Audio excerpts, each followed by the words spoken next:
Good afternoon, ladies and gentlemen. Welcome to the 28th Airlangga Webinar Conference Series, Medical and Research Ethics in the Time of COVID-19 Pandemic. My name is Imran, along with my senior, Dr. Ahmad Yuniari Heriana, Specialist of Pediatrics, and my colleagues, Dr. Corin, Arya, Rahul, and Wina. We are the organizing committee members of today's webinar. This webinar is organized by the Faculty of Medicine, Universitas Airlangga, Surabaya. We are happy to announce you that up until now, the registrars have reached a number of 405 registrants.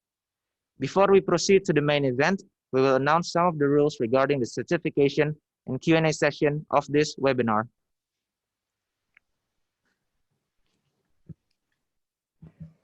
Thank you, Rahul. These are several rules for ED Accredited certification. First, full participation during the webinar is required. Your attendance will be recorded by the Zoom application, so any other method or ways of reporting your presence is not necessary. By the end of this webinar, participants are required to fill a questionnaire, which the committee will send the link of in the chat box. The certificate will be sent to your registered email address. Now regarding the rules for question and answer, or Q&A. First, use the Q&A box in the middle of your Zoom panel to write down your questions. And the last, questions will be sorted and discussed after all lectures have been presented. Thank you for your participation, and we sincerely hope you enjoy this webinar. We will start this event with an opening remark from our beloved host and senior, Dr. Sri Andriani Utomo, Specialist of Radiology. Dr. Sri Andriani Utomo, the time is yours. Okay, thank you. I'm Sri Andriani Utomo from Airlangga University. Good morning, good afternoon, and good evening, every participant from every country. How are you? Hope all of you safe and healthy. Welcome all of you to Airlangga Webinar Conference Series with the theme, Medical and Research Ethics in the Time of COVID-19 Pandemic. Before we start the meeting, we would listen to the song Hymne Airlangga. Okay, from the committee, please.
Okay, thank you for the participants. Now we continue with the welcome speech.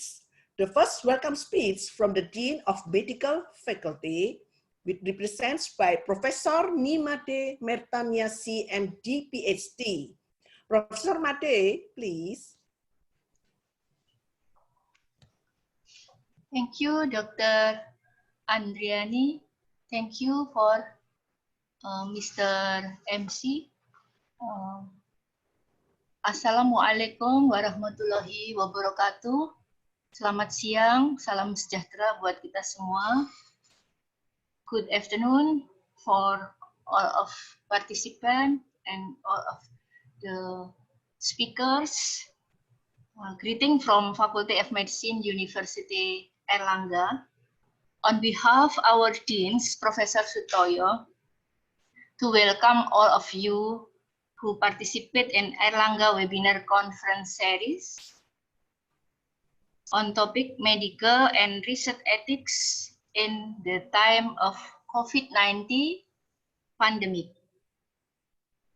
First, we would like to gratitude to the honorable speakers, Ms. Christina E. Torres, PhD. Welcome in this webinar. The second speaker is Profesor Kuntaman, MD, PhD. Terima kasih Prof. Kuntaman untuk narasumber acara ini. And the third is Dr. Brahmana Askandar, PhD. And the moderator is Dr. Sri Andriani Utomo and Dr. Meta Herdiana Hanindita and all of the lecturers and students in this meeting. For understanding the medical ethics and health research ethics, we always remember in the beginning with the Hippocratic Oath is the big principle of healthcare. Do no harm. Do no harm. Jadi kita selamanya tidak akan melakukan kerusakan. Kapanpun kita secara profesional bekerja dan memberi pendidikan, lecturer, to many student, ya, selalu kita menanamkan do no harm. Itu adalah suatu spirit yang luar biasa yang diprakarsai oleh Hippocrates. Jadi kita mengulang selalu ya. Jadi terima kasih sekali panitia sudah mengadakan pertemuan yang luar biasa ini yang selalu kita harus terus implementasi ya dalam kehidupan kita sehari-hari. Jadi sepanjang masa. Jadi itu di sini saya mengambilkan lagi prinsipnya beliau. Jadi caring itu tidak hanya kita care, tidak hanya mungkin satu aspek, tapi secara holistik. Jadi from the molecular cells until psychosocial, as physical and mental, and don't forget the important one is environment. Yeah, so keep this art to be partner for long life, to set rule and law of medicine.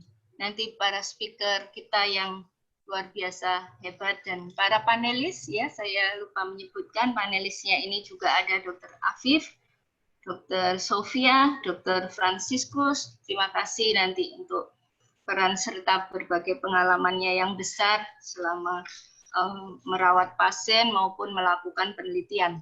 Yang ini diprakarsai oleh teman-teman pasca sarjana program doktoral di Fakultas Kedokteran Universitas Airlangga. Jadi terima kasih selalu ya, terima kasih luar biasa aktivitasnya.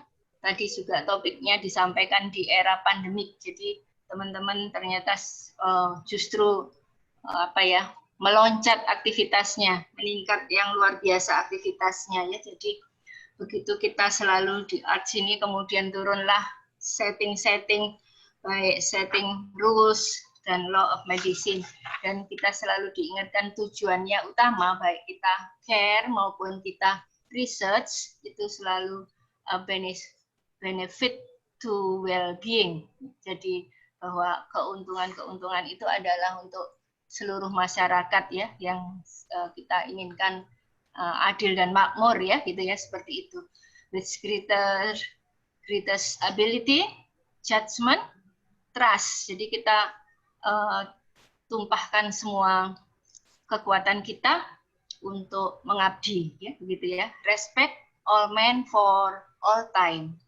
Jadi kemudian teman-teman ini nanti juga para narasumber akan menyampaikan suatu develop dari Declaration of Helsinki, ya, dari of World Medical Association. Jadi kita tugasnya, jadi the duty of physicians to promote and safeguard. Jadi selalu memperhatikan safety ya, of health of people.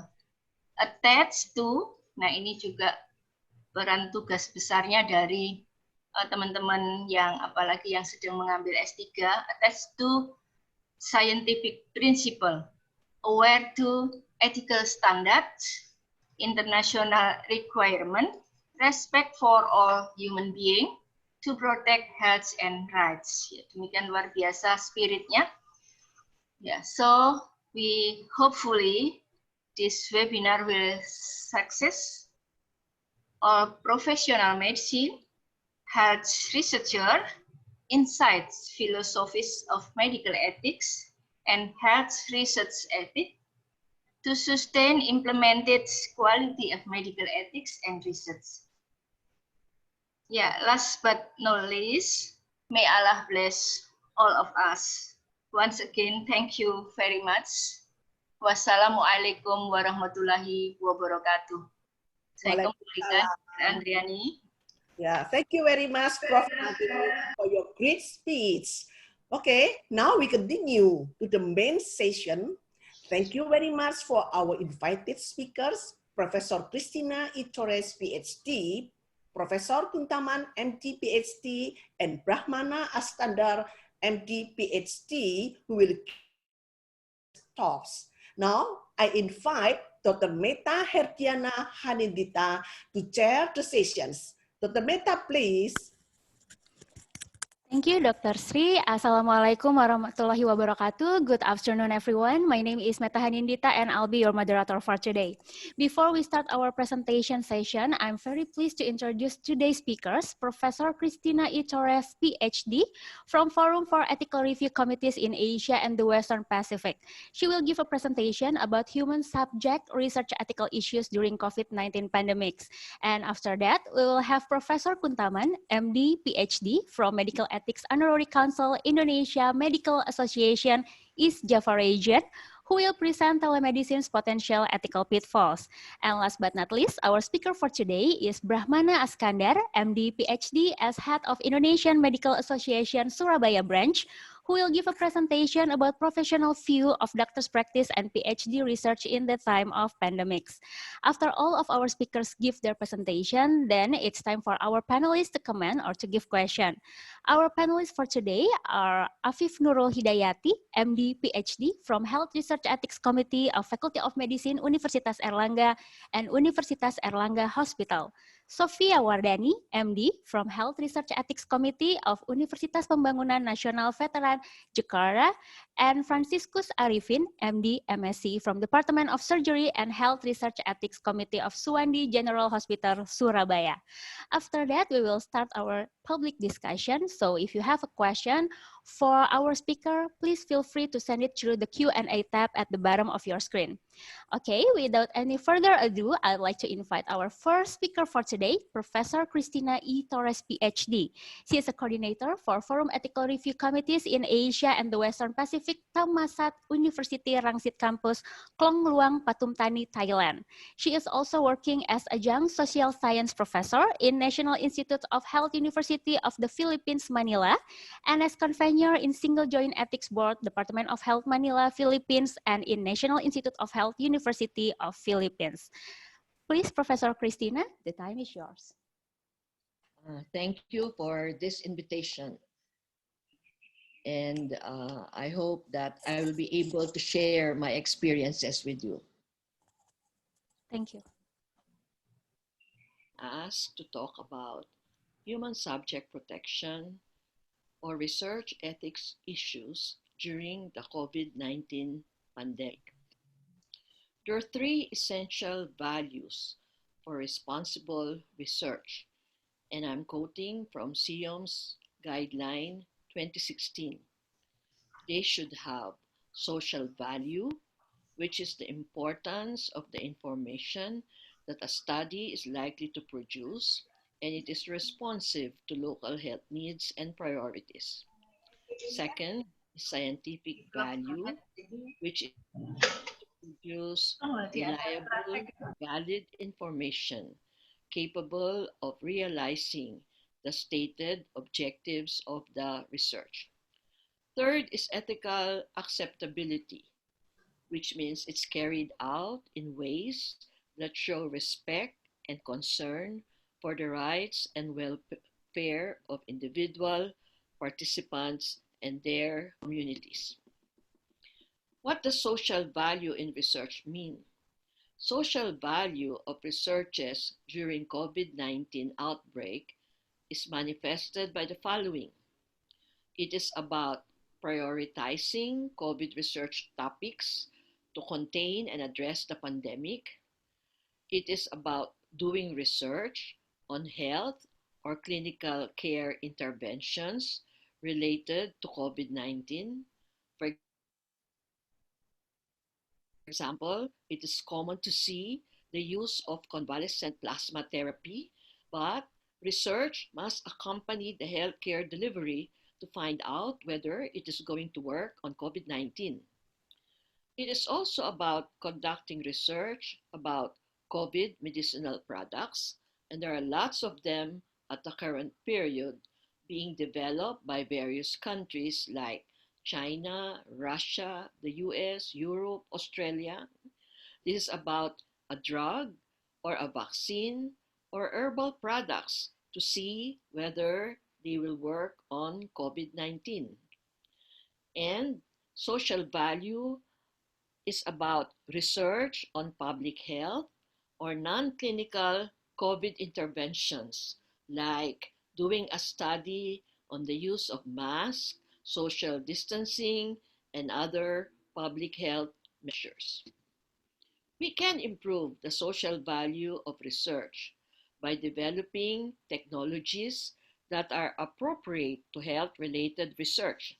And examples of this are the use of online platforms, the use of new statistical tools, the use of telemedicine, and this will facilitate the conduct of research during COVID-19.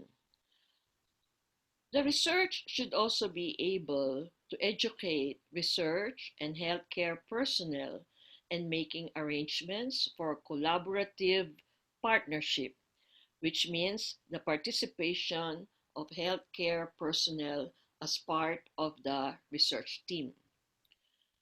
It is also possible to engage with the community from which research participants will be drawn, and this could take the form of health education, research capacity building.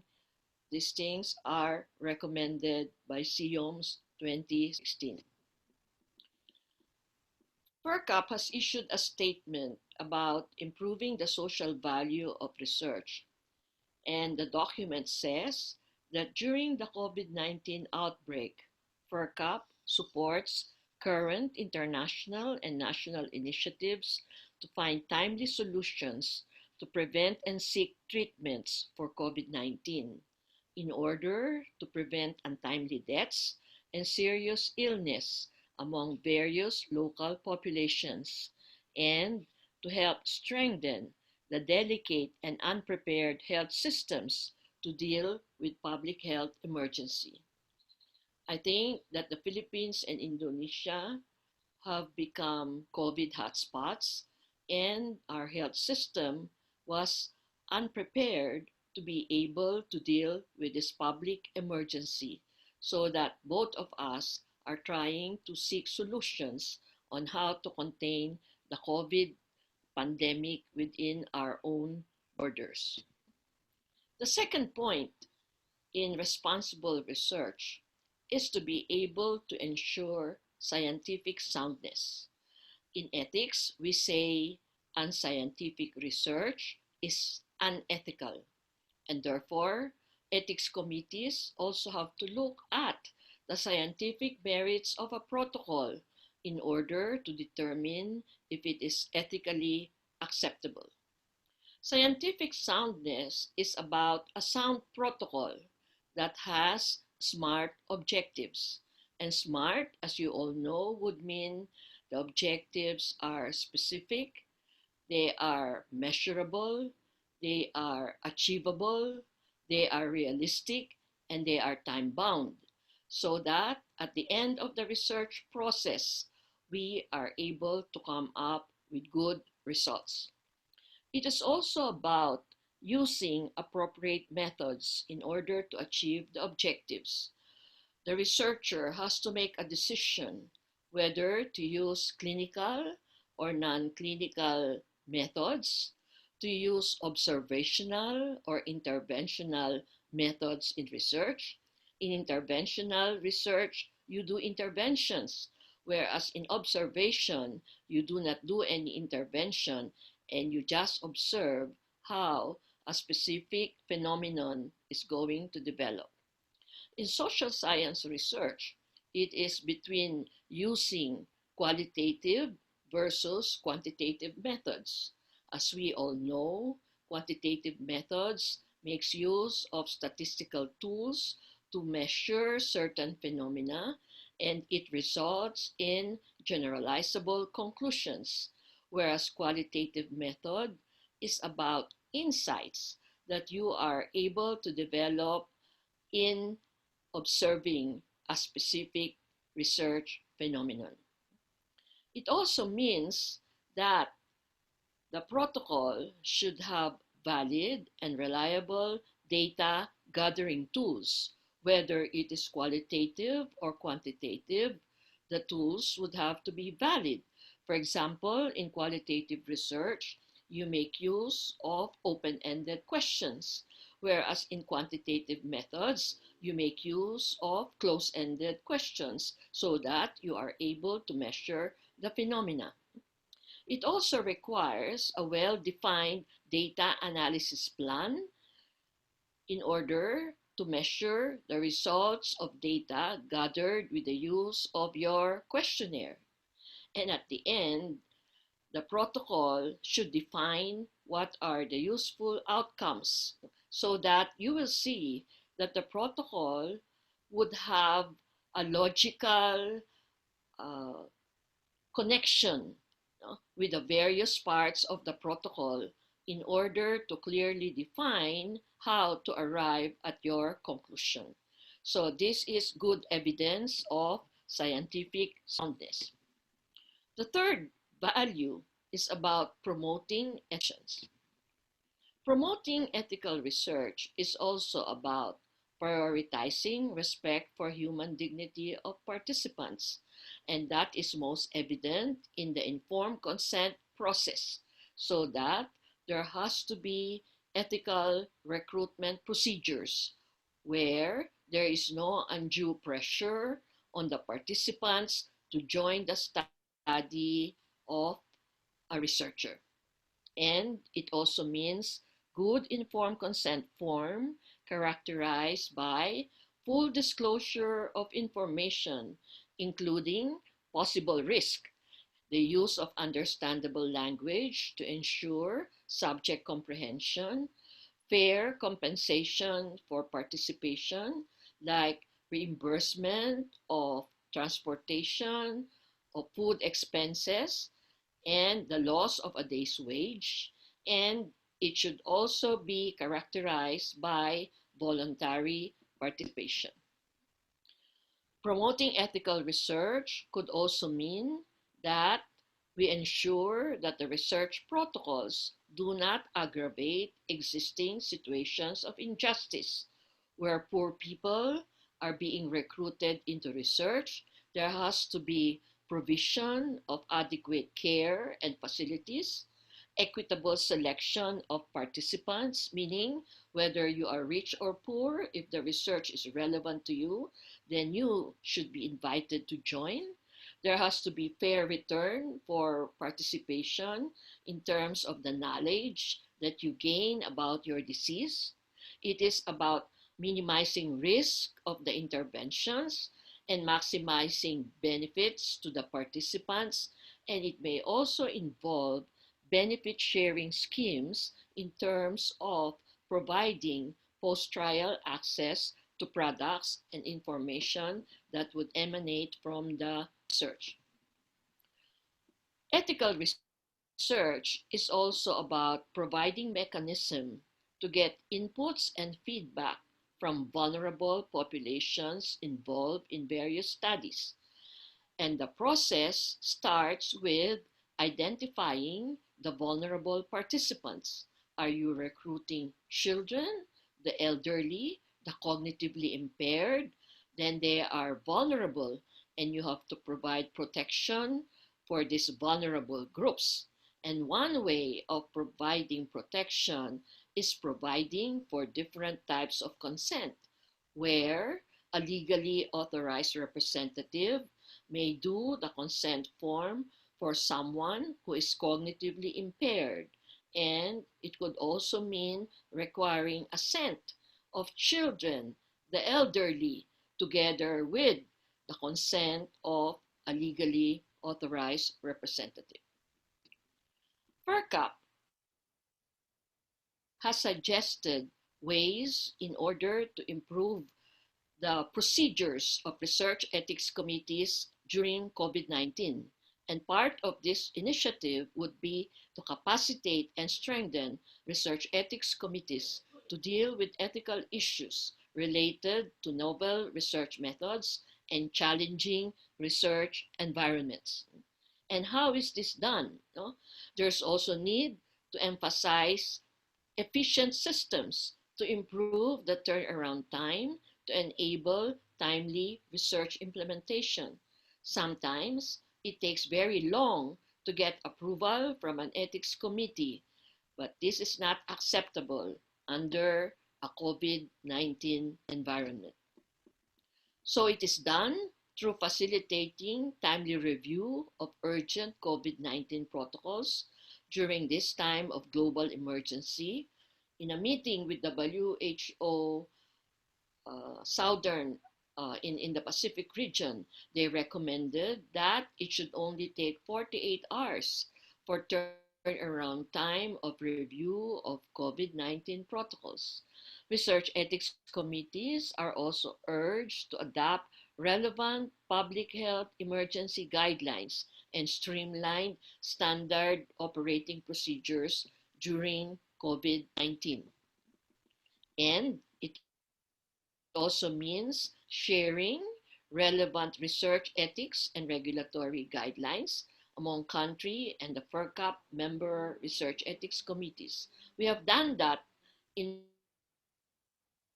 FERCAP, where we share relevant guidelines among the different research ethics committees and the different networks.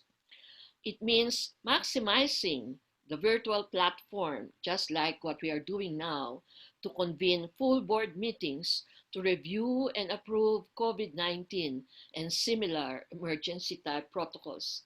In the Philippines, our experience is there's better attendance when we make use of virtual platform to convene a full board meeting, and there is more active participation.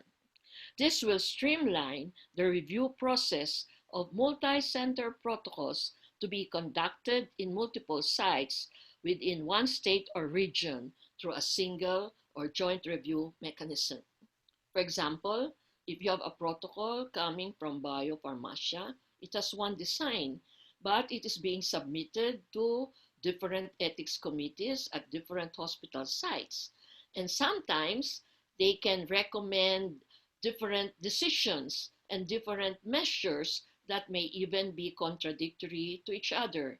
So that in the Philippines, we have formed a single joint review board where we invite all ethics committees that will review a specific protocol in order to come up with a harmonized decision. So harmonizing ethics review and decision among various sites through joint review or consultation mechanisms would improve the efficiency of ethics review. And at the same time, we try to develop expertise on public health outbreak research to facilitate the conduct of rapid review. And it also means developing informed consent templates for public health outbreak researches and defining the appropriate and recommended timelines for efficient ethics review. It also means training the staff for efficient and timely documentation and timely communication of decisions, and conducting capacity building training on ethics review of research protocols during epidemic outbreaks, disasters, and similar emergency situations. But at the same time, it is about publication, conducting research and publishing articles about ethics review principles and procedure in order to share good practices with other ethics committees. In summary, it is about networking, and FERCAP has established networks all over the Pacific and Asian region where there is collaborative partnership in research and ethics review. And capacity building would be about improving research governance infrastructure to strengthen research capacity. And it begins with the institution, just like your institution. What is the institutional research policy and support for research? And that should provide inputs towards a national research policy that will cover public health emergencies like COVID. And this would also provide inputs to international research guidelines. All in all, it is about strengthening research ethics review and oversight capacity in host communities, just like when you are participating in the review and manufacturing of a Chinese vaccine for COVID. There's need for local ethics review, and there's need for monitoring of externally sponsored research in order to make sure that the results will be beneficial to the local population. So these are the measures that we have adopted and we're trying to recommend in order to be efficient and in order to provide quality review during the COVID pandemic. Thank you for your kind attention. Thank you very much, Professor Christina, for your great presentation. And I remind all the participants, if you have any question for our speaker, please feel free to send it through the Q&A tab at the bottom of your screen. Your question will be answered in the discussion session later. We will proceed to the next presentation from Professor Kuntaman, MD, PhD. Professor Kuntaman is working as professor in Department of Medical Microbiology, Faculty of Medicine, Universitas Airlangga. And he also is head of Postgraduate Master of Science, the Program of Basic Medical Science, Faculty of Medicine, Universitas Airlangga, and as member of advisory boards of Antimicrobial Resistance Control Program, Dr. Sutomo Hospital, Surabaya. I'm very honored to invite Professor Kuntaman, MD, PhD, to give presentation. Please, Professor Kuntaman, the time is yours. Yeah, thank you, the moderator. In this opportunity, I would like to present the very difficult topics about an ethical pitfall on telemedicine. You know all that at this moment, Indonesia still not yet have a system of telemedicine. Yeah, and introduction. So telemedicine is practiced in medicine using a technology for the distance area, but we have also know about the telehealth, but more focused for service in medicine. But both of this terminology, maybe in this context, we use all as a telemedicine. You know, difference between telemedicine and telehealth. Yeah, you know that in globally, the intensity of telemedicine is increase and increase. The higher innovation on telemedicine at this moment, we have identified some services such as wound care, dermatology, ophthalmology, etc. that very common in maybe in other countries, but not yet in Indonesia. Telemedicine was started by teleconsultation and started in emergency in small city that no any staff of expert, but only GP, then guided by intensivists in major city or in central hospital. As in this picture, we have a very hospital in remote area and in big city and big hospital, maybe top referral hospital. So they do they give services on tele ICU, tele emergency, and tele psychiatry, and the GP located in point of care, but the expert located in tertiary in top referral hospital. So they make a communication between the biggest hospital and smallest point of care. And who responsible to the services? This is our question. This is not the first question as a pitfall in ethical telemedicine. We have two kinds of telemedicine, synchronous and asynchronous. Synchronous usually a real-time services by telemedicine, but asynchronous in delay. And why they conduct telemedicine? Due to reason, one, by high volume of services, increasing difficult to co-locate the patient and data and expert. And high critically, because in point of care only GP they have, then need some support from the top referral hospital. And also they have very strict time how to move some expert among center. So they conduct the telemedicine like this and like this, yeah. And the shift of medical center to home and community care or to point of care in the community. Again, from the center to the remote area and remote village and other city, maybe other islands, other country, etc. Yeah. And how about the license? The address of license in Indonesia at this moment, we have a ministerial decree that every medical doctor only have maximally 3 locations. And by using the telemedicine, maybe we have many places. So how to regulate this one? And this is the I have the second question about the pitfall in telemedicine. We know that the ministerial MOH decree number 20 2009 that telemedicine is the communication between 2 healthcare center.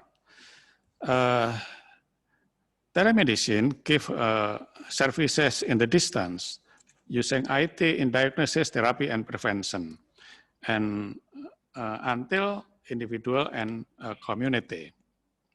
But this definition still not enough for us in Indonesia because only regulate between health services, not regulate from the medical doctor and the patient, not yet. If we read from the World Medical Association definition of telemedicine, the practice of medicine over the distance location, distant area, about intervention, diagnosis, therapy, and some treatment recommendation based on patient data, document, information, etc., through the telecommunication system. Telemedicine takes place between a physician and a patient or between two or more physicians. So it's very different with Indonesia ministerial decree. Indonesia between health services, between hospital. But World Medical Association between medical doctor, physician, and the patient. The services on telemedicine in Indonesia was conducted between one hospital and the other hospital or tertiary, secondary, or primary. Yeah, about the consultation, diagnosis, therapy, and prevention. First level of healthcare, like primary health center, private practice, still not yet to be regulated in this decree. When again, in the ministerial decree, the definition of health services is hospital or equipment. This is, I do not understand, fully understand about the terminology and about the statement in decree of Minister of Health, because equipment were included as health services or location. Location is okay for promotive, prevention, curative, or rehabilitation. So healthcare facility equipment is included in this ministerial decree. So it is not fully understood by all of us in here. So the health facility in the ministerial decree was stated that consultant and receiver. Receiver, it means the lower level of care system. And others, maybe instrument, equipment. So it should be clarified in the next revision of ministerial decree. This is the point 3 of the PIFTA in ethical about telemedicine. And also, what is the health services in telemedicine? Number 1 in the ministerial decree, the priority, the first, teleradiology. It's also still to small scope. Tele-electrocardiography, tele-ultrasonography, and the lower priority tele-clinical consultation. So it is also should be maybe it should be make a new perspective of the ministerial decree about the telemedicine. Also, we can use the software in apparatus for telemedicine. It's developed by the medical itself, hospital itself, or by company, and should be registered in Minister of Health. Yeah, like this. And who is the Minister of Health? At this moment, the license come from city mayor, so health office. In Indonesia, we have health office level 2 and level 2 in every city and district. Yeah, and this is the note of number 4 of the PIFTA.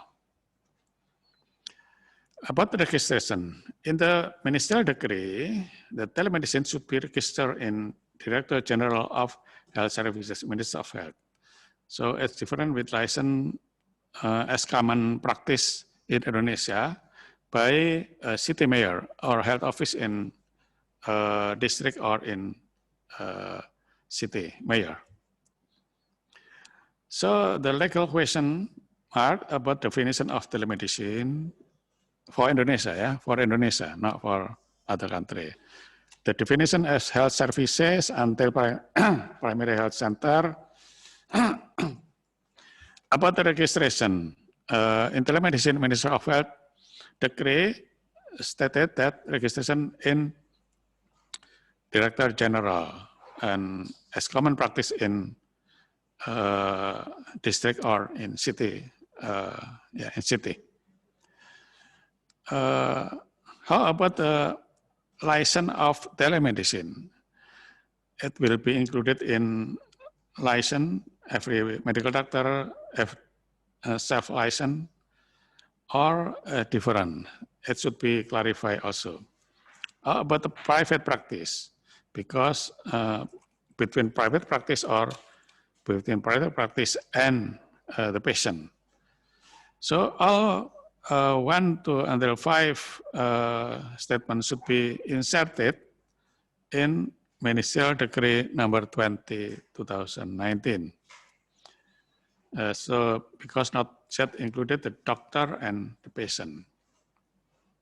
This is notification number 5. Again, in Minister Decree about the location of health services.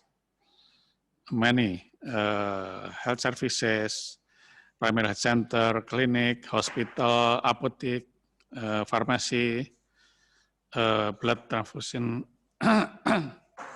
laboratorium, optical, etc. should be clarified again about the definition of health services center. Synchronization about Minister Decree on telemedicine, and we have also the law of information technology and electronic information. So this law and decree should be synchronized each other. For example, about information, personal information from the patient, the medical doctor send the data to the other hospital, and the doctor in that get the data, how the regulation, because in the law of information and technology and electronic, that the information is very, cannot open to the others. So information, how to make information to send the data.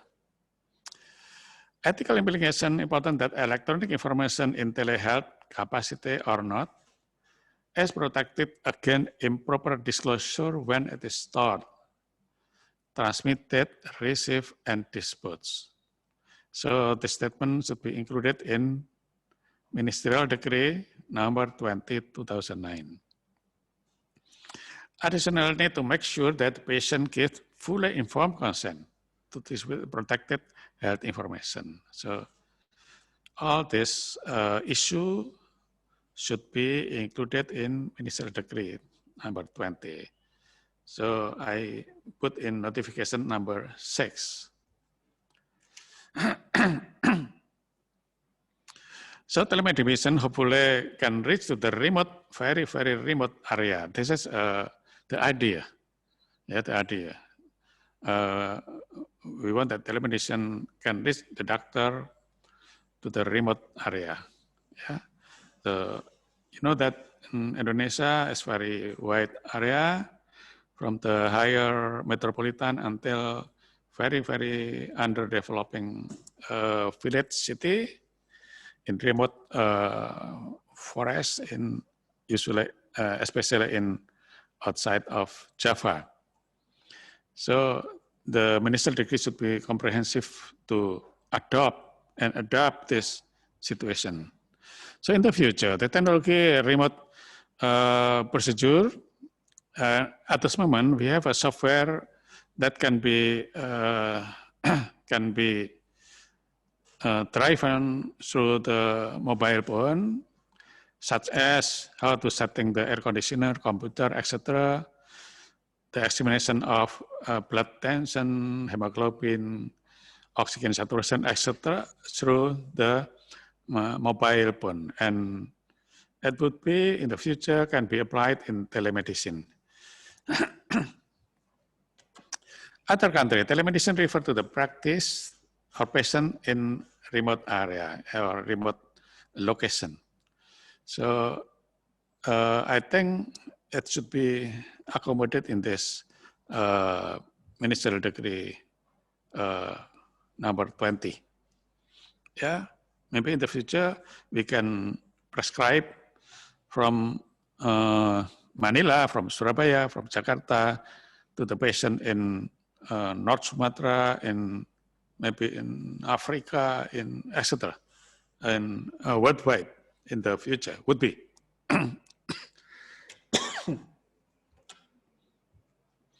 Yeah, yeah. If we check the throat to know if diphtheria or not from the remote area. Yeah, this notification number 7. And telemedicine barrier. While telemedicine has shown the game changer in the field of medicine, there are still a number of barriers to overcome. Patients face challenges regarding the how they will be paid and where they can practice. So this issue still not yet inserted in the ministerial decree. Yeah, should be regulated. Yeah, notification number 8. And also how to tackling the mining area in Indonesia, cross district, cross provinces, and would be cross countries. And how about the license, SIP, Surat Izin Praktek, the license for practical in medicine. How to regulate this? Who, if among country, should be, we make need consideration among countries. This notification number 9. Excuse me, Prof, you still have 3 more minutes. Yeah, thank you very much. Yeah, and so that about 82% of consumers do not use such services in US. So it means that we need to some education like socialization to user. Yeah. A study in researcher posing the patient found that remote doctor across 16 different telemedicine application misdiagnosis about misdiagnosis serious skin condition. So still we have handicap to diagnosis by remote methods by telemedicine. This notification number 10. In COVID-19, telemedicine would be trending. No? Why the medical professional need to stay healthy and disease-free. The need for remote technology skyrocketed. Yeah, we need more technology. Telemedicine would be improve. And why in Indonesian, maybe Indonesian Medical Association, Ministry of Health and Insurance should be meet together how to make a solution according this problem. This notification number 11. So this is the impact of COVID, yeah. And as a summary, telemedicine concept services in the future, and this concept should be changed from the Ministerial Decree 2019 because only regulate between hospital and health services, still not yet about the doctor with the patient. The barrier still many, ICT and also regulation still not be improved. Regulation still also need to be improved. And I propose Indonesian Medical Association, maybe chaired by Pak Brahmana, maybe, to make audience with Minister of Health about the Ministerial Decree 2019. Because if delay, then other country will be come to the Indonesia. Yeah.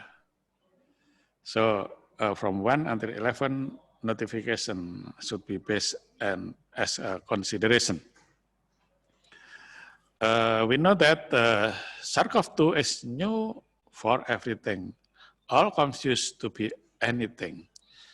Also telemedicine, all still new everything. And all confused to be anything about telemedicine. Thank you very much. Wassalamualaikum warahmatullahi wabarakatuh. Waalaikumsalam warahmatullahi wabarakatuh. Thank you, Professor Kuntaman, for your nice presentation. I hope all of our participants today are enjoying the presentation. All right, we will proceed to our last speaker for today, Brahmana Askandar, MD, PhD, as Head of Indonesian Medical Association, Surabaya Branch. He works at Division of Gynecologic Oncology, Department of Obstetrics and Gynecology, Medical Faculty, Universitas Airlangga, Dr. Sutomo Hospital, Surabaya. Please, Dr. Brahmana, the time is yours. Thank you very much. Good afternoon, dear all the distinguished speaker, distinguished panelists, and also the distinguished participant. I just take a look short while to the name of the participant. It looks like that dominated by Indonesian. If permitted from the moderator, I'm gonna make a presentation in hybrid. I mean, just Indonesian as well as English, just to make the discussion more lively. Okay. Yes, please. Okay, can I share screen? Okay. So,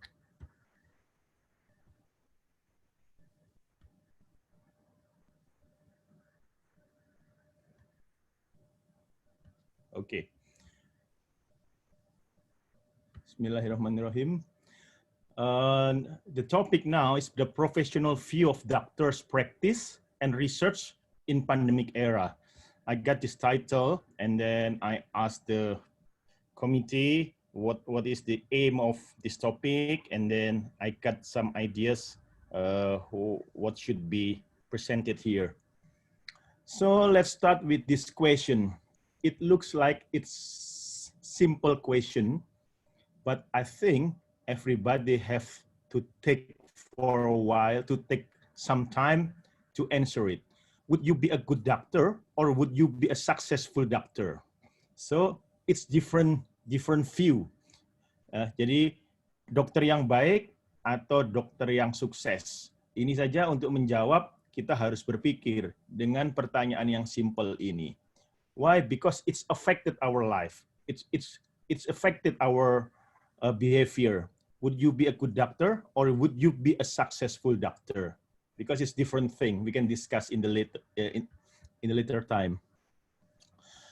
So the good clinical practice first must follow the rules sesuai aturan hukum. Harus sesuai aturan hukum, sesuai undang-undang praktek kedokteran, sesuai dengan peraturan Menteri Kesehatan. Tadi Prof. Kuntaman juga berbagai macam aturan. Salah satu profesi yang terikat banyak aturan itu di Indonesia adalah dokter. Tidak ada profesi lain yang pendidikannya pun diatur dengan undang-undang. Ada undang-undang pendidikan dokter. Tidak ada undang-undang pendidikan sarjana hukum, tidak ada undang-undang pendidikan sarjana ekonomi, tidak ada undang-undang pendidikan insinyur misalnya begitu. Jadi memang kita dilatih taat hukum karena aturan hukum yang mengikat kita sangat banyak, sangat banyak. And then the second one, follow the ethics. We have principles, several principles in Indonesian medical, in the ethics, medical ethics published by the Indonesian Medical Association. So we have to follow the ethics. And then the third one, good knowledge and competent. Jadi harus kompeten dan mempunyai knowledge yang baik. Jadi ini adalah sebetulnya good clinical practice, good doctor. Kalau mengenai pertanyaan tadi dokter yang sukses atau dokter yang baik, maka jadilah dokter yang baik kalau boleh memilih. Karena dokter yang baik pasti semuanya mengikuti akan baik. Dibanding dokter yang sukses only, sukses bisa dicapai dengan cara-cara yang tidak baik karena definisi sukses seseorang itu berbeda-beda. Jadi ini mungkin bahan pemikiran kita. Mulai sekarang kita berpikir kita ingin jadi dokter yang baik, apa kita ingin jadi dokter yang sukses ya. Nah, this is the medical ethics published by Indonesian Medical Association. The latest one was in 2012 and then still exists right now. And then I don't know how many of them already finished to read this ethics because it's like a 100-page stick. Yeah. Nah, I just would like to summarize the medical ethics, Indonesian medical ethics. Itu terdiri yang pertama adalah kewajiban umum. Yang kedua, kewajiban dokter terhadap pasien. Yang ketiga, kewajiban dokter terhadap teman sejawat. Kewajiban dokter terhadap diri sendiri. Jadi simple. Kewajiban terhadap saya sendiri, terhadap teman saya sejawat, terhadap pasien. Dan ini kelihatannya sepele, tetapi di dunia yang sangat kecepatan untuk berubah ini sangat luar biasa. Mungkin dulu pada saat dibuat kode etik ini, YouTube belum berkembang seperti sekarang YouTube itu. Nah, sekarang bagaimana kode etiknya YouTube dan lain-lain. Ini juga jadi tantangan tersendiri.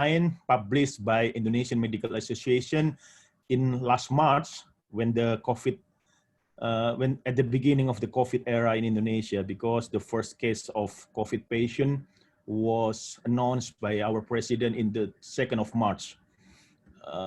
This year. Nah, ini surat edaran dari PBID, ini harus diikutin mengenai praktek kedokteran. Selalu menjaga kebersihan dan kesehatan. Kemudian kita lihat yang kedua,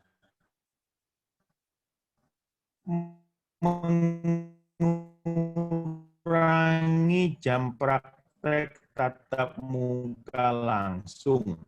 Ini nanti akan menimbulkan tanda tanya. Saya ini melanggar. Kalau misalnya 180.000 dokter di Indonesia, saat ini 180.000. Separuhnya mungkin melanggar etik. Melanggar etik. Kan nggak ada pasiennya jadi. Yang ketiga, ini mengenai personal. We have to wear proper personal protective equipment, etc.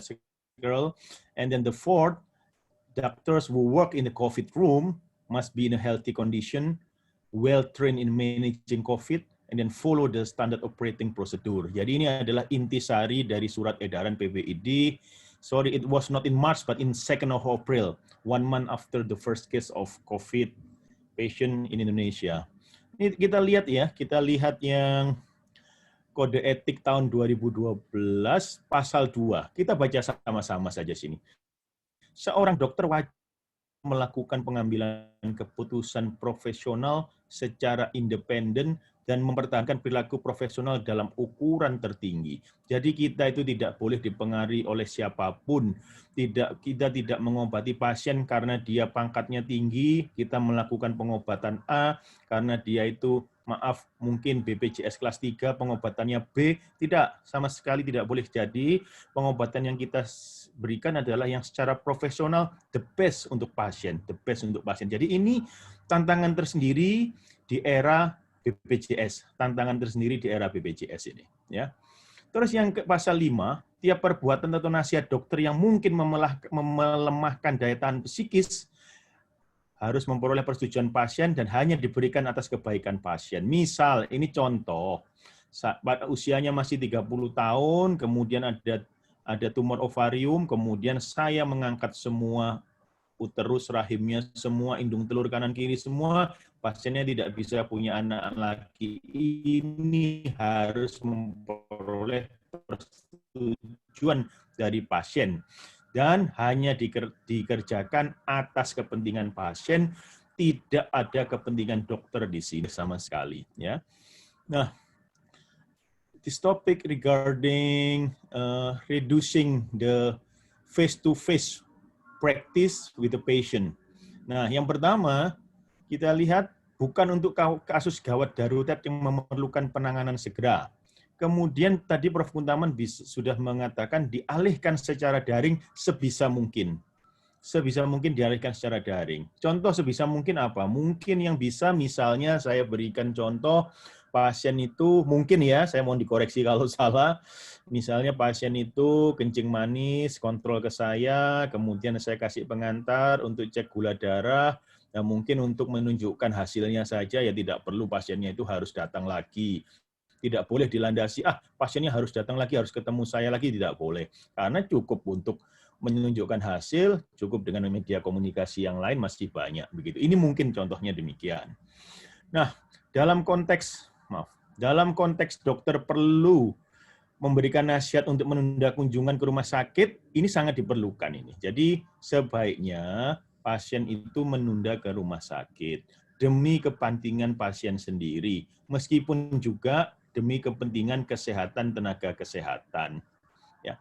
Interval kontrolnya bisa diperpanjang. Jadi kita tidak boleh berpikir, ini saya kontrol hamil, ini trimester pertama ini harus 4 kali, ya sekarang harus 4 kali lah. Kalau misalnya cuma bisa trimester 1 2 kali cukup, trimester 2 1 kali cukup, trimester 3 3 kali cukup, jangan diperpanjang atas pertimbangan apapun, jangan dipersering atas pertimbangan apapun. Kalau bisa intervalnya diperpanjang.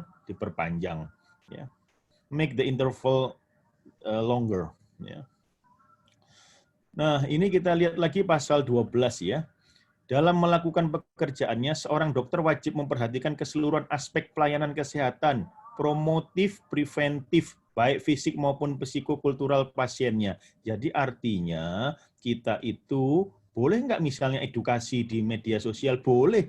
Itu bagian dari upaya promotif yang dilakukan oleh dokter, karena itu diatur dalam kode etik kedokteran. Kita harus promotif.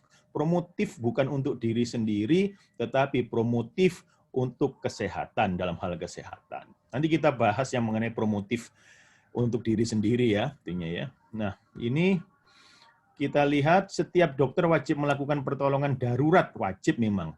Kecuali bila yakin ada orang lain bersedia dan mampu memberikan. Nah, ini penting di dalam era COVID seperti ini. Misalnya kalau saya tidak berdinas bagaimana? Selama masih ada orang lain yang bersedia dan mampu memberikannya, masih boleh. Jadi itu yang harus digarisbawahi. Ya. Karena itu memang diatur dalam pasal 5 Kode Etik Kedokteran Indonesia tahun 2012. Ya. Nah, bagaimana dengan membatasi pasien? Tujuan membatasi pasien adalah untuk menurunkan risiko paparan. Limit the number of the patient with the aim of, first one, to reduce the risk of the patient of exposed to the COVID. Ya. Kemudian yang kedua, to give an alternative to the patient that they can use, perhaps like telemedicine, and then I don't know if there is another modalities just to contact with the doctor. And then the third one, just advise the patient to use the telemedicine, what Professor Kuntaman already mentioned regarding the telemedicine. Ya. Nah, sekarang kita lihat kewajiban dokter terhadap diri sendiri. Ada kewajibannya loh dokter terhadap diri sendiri, dan ini banyak yang tidak memenuhi sebetulnya ini.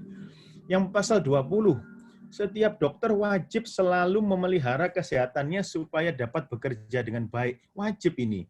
Tetapi juga banyak yang lupa juga. Bahkan sebelum COVID pun termasuk saya mungkin lupa. Misalnya saya hanya tidur 3 jam sehari, saya hanya tidur misalnya 2 jam sehari, dan lain-lain sebetulnya melanggar etik. Karena saya tidak memelihara kesehatan saya. Karena ini ada dalam pasal 20. Kemudian pasal 21, setiap dokter wajib senantiasa mengikuti perkembangan ilmu pengetahuan dan teknologi kedokteran dan kesehatan. Jadi kalau ada dokter, saya ini pasiennya sudah banyak, saya nggak usah ikut seminar, wong pasien saya obati dengan begini-begini saja, pasiennya banyak, berdatangan terus, melanggar etik karena tidak mengikuti perkembangan ilmu pengetahuan dan teknologi. Nah, mengikuti perkembangan ilmu pengetahuan dan teknologi, salah satu bentuknya adalah melakukan penelitian. Mungkin ada yang mahasiswa S3 di sini, itu merupakan bentuk dari mengikuti perkembangan ilmu pengetahuan dan teknologi. Nah, kita lihat penjelasannya yang pasal 20 ini. Dokter wajib mengurangi praktek bila ada gangguan, misalnya intinya demikian. Ya. Kemudian dokter harus melindungi diri, imunisasi, dan lain-lain. Belum ada mudah-mudahan, makanya itu pemerintah fokus, prioritas itu adalah tenaga kesehatan bila vaksinnya sudah ada. Mudah-mudahan segera ada. Ya. Nah ini sering sekali pemandangan seperti ini ada di kamar-kamar operasi, di kamar intensive care, dan lain-lain.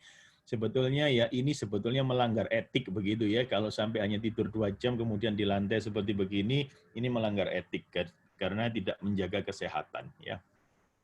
Karena kita tidak mungkin memberikan pelayanan yang prima ke pasien, tidak mungkin kita berpikir jernih untuk memberikan pilihan terapi terbaik bila kita tidak mempunyai istirahat yang cukup. Nah, ini topik yang mungkin hangat begitu ya. Social media ya, social media of the doctor. Itu yang pertama, keep low profile. Keep low profile, tidak menonjolkan diri. Ini yang paling utama. Karena apa?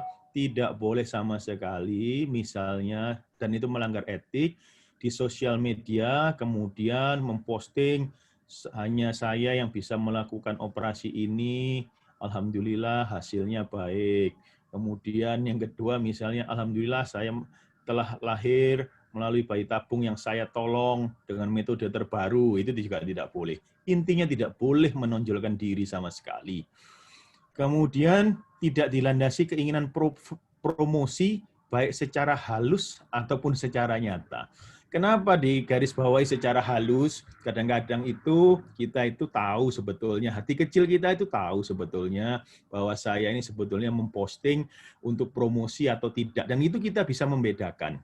Dan itu selama untuk edukasi masyarakat pure, niat kita yang bisa menilai itu hati kecil kita, oke-oke saja sosial media itu. Tetapi low profile, tidak bertujuan promosi secara halus ataupun nyata. Dan itu bisa dinilai dengan hati kecil kita, kok niat kita itu apa, pasti kita tidak bisa berbohong dengan hati kecil kita.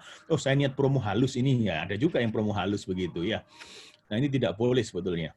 Kemudian tidak ada foto pasien sebaiknya, jadi jangan pasien ditonjolkan, ini yang pasien saya tolong, kemarin lumpuh, sekarang sudah bisa jalan, kemudian posting fotonya pasien sudah bisa jalan, dan lain-lain. Sebetulnya kalau kita pikirkan, edukasi apa untuk masyarakat yang bermanfaat dengan memposting foto pasien itu, begitu.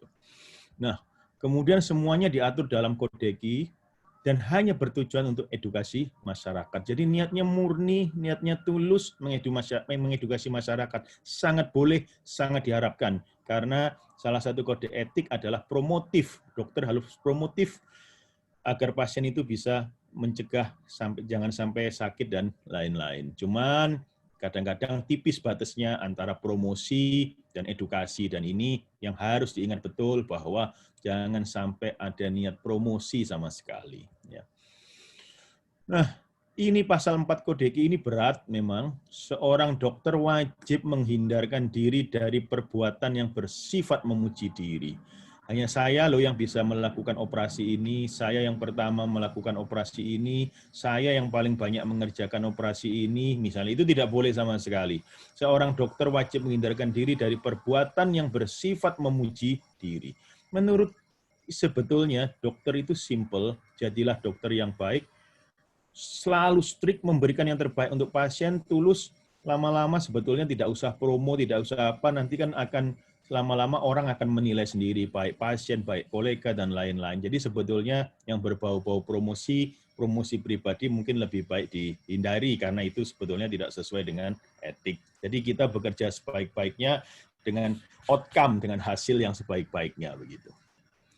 Nah, penjelasan pasal 4 Kodeki, menghindarkan memuji diri.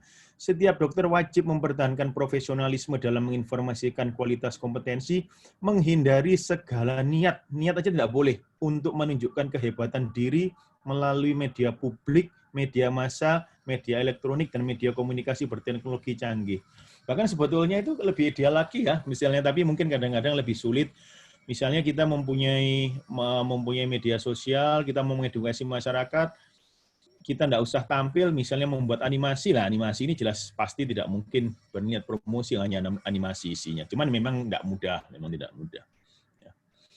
Nah, perbuatan yang dilarang mengiklankan kemampuan, kelebihan yang dimilikinya, baik lisan, jelas nggak boleh. Mengiklankan nggak boleh, karena sebetulnya bahkan dikatakan di sini menimbulkan kehinaan profesi kalau sampai kita itu beriklan seolah satu-satunya superior dan lain-lain. Ya. Excuse me, Dr. Brahmana, you still have 3 more minutes. Thank you. Okay, I just have 3 slides left. Kemudian perbuatan yang dilarang, bahkan ini tidak mencegah orang lain menyiarkan menyebut nama saya. Contohnya kadang-kadang itu yang salah bukan saya, tapi tiba-tiba rumah sakit mengiklankan nama saya. Saya itu harus mencegah sebetulnya. Rumah sakit A, tolong saya nggak usah dimuat ya, foto saya nggak usah dimuat, saya paling kompeten, saya paling bagus, dan lain nggak usah dimuat, misalnya begitu, itu tugas kita. Yang kedua, yang selanjutnya, membagi-bagikan selebaran kartu nama dan identitas lain yang berkesan komersial. Kalau berkesan mempermudah pasien boleh, tetapi tidak boleh berkesan komersial. Bu, kalau ada apa-apa ya, kalau sakit ini hubungi saya ya. Siapa tahu untuk temannya, untuk saudaranya. Rasanya sih nggak ada yang seperti demikian ya. Mudah-mudahan tidak ada. Setiap dokter wajib merahasiakan segala sesuatu yang diketahui tentang pasien. Ya. Kemudian, jadi edukasi sosial di media merupakan bentuk upaya promotif dan preventif, boleh dilakukan sepanjang tidak bertujuan promosi diri dan tetap menjaga kode etik, menjaga jarak, cuci tangan, dan lain-lain terkait COVID, terkait non-COVID, itu sangat diperbolehkan sepanjang mengikuti etik. Ya. Ini dulu etik loh, dulu etis iklan rokok dokter begini ya, tapi zaman yang mengubah juga sekarang tidak etis. Ini zaman sebelum rokok itu diketahui berbahaya. Ya. Jadi memang zaman itu berubah, mudah-mudahan ada kode etik yang terbaru lagi sehingga mengikuti perkembangan zaman begitu. Ya. Nah, iklan itu juga diatur oleh Peraturan Menteri Kesehatan, jadi diatur oleh berbau hukum juga sebetulnya Peraturan Menteri Kesehatan, dilarang mengiklankan diri tenaga kesehatan, jelas. Kemudian penelitian bagaimana? Surat MKEK pun untuk penelitian terkait COVID harus segera diprioritaskan untuk penelitian terkait COVID. Ya. Nah, kemudian pasal 21, setiap dokter wajib mengikuti perkembangan ilmu, maka salah satunya melalui penelitian. Jadi tetap bisa dilaksanakan sepanjang menjaga kesehatan pasien, tidak membahayakan pasien, pasien berhak menentukan ikut tidak, tadi sudah the first speaker already mentioned it, kemudian menjaga kesehatan dokter, tidak membahayakan dokter, dan menjaga kerahasiaan pasien. Jadi kita harus ingat principle of medical ethics, autonomy, it means that the patient right to decide on their treatment, beneficence, do what's the best for the patient, tidak boleh dilandasi pertimbangan keuntungan semata, dan lain-lain, non-maleficence, tidak boleh berbuat yang membahayakan pasien, justice, equal access to the treatment. Jangan karena orang kaya kemudian kita obati gini, kemudian dan lain-lain, karena semuanya harus sama rata. Ya. Conclusion, clinical practice in pandemic era ada perubahan, modifikasi, tapi kuncinya tetap mengikuti etik, tetap mengikuti undang-undang, misalnya undang-undang praktek kedokteran dan lain-lain. Jadi saya rasa ini saya berikan. I would like to say thank you very much for the time from the moderator. So I give it back to the moderator. Thank you. Thank you, Dr. Brahmana, for your really great presentation. And it is time for our panelists now to give their comments or maybe even ask questions. First of all, I will invite Afif Nurul Hidayati, MD PhD from Health Research Ethics Committee of Faculty of Medicine Universitas Airlangga and Universitas Airlangga Hospital. Dr. Afif, the time is yours. Thank you, Dr. Meta. Assalamualaikum warahmatullahi wabarakatuh. First, I'm grateful for the opportunity as a panelist in this honorable forum. Thank you to the organizing committee. And second, I would like to appreciate greatly. Halo, bisa mendengar suara saya ya, Dr. Meta? Clear, it's clear. Yes, clear. Yes. Very clear, Dr. Afif.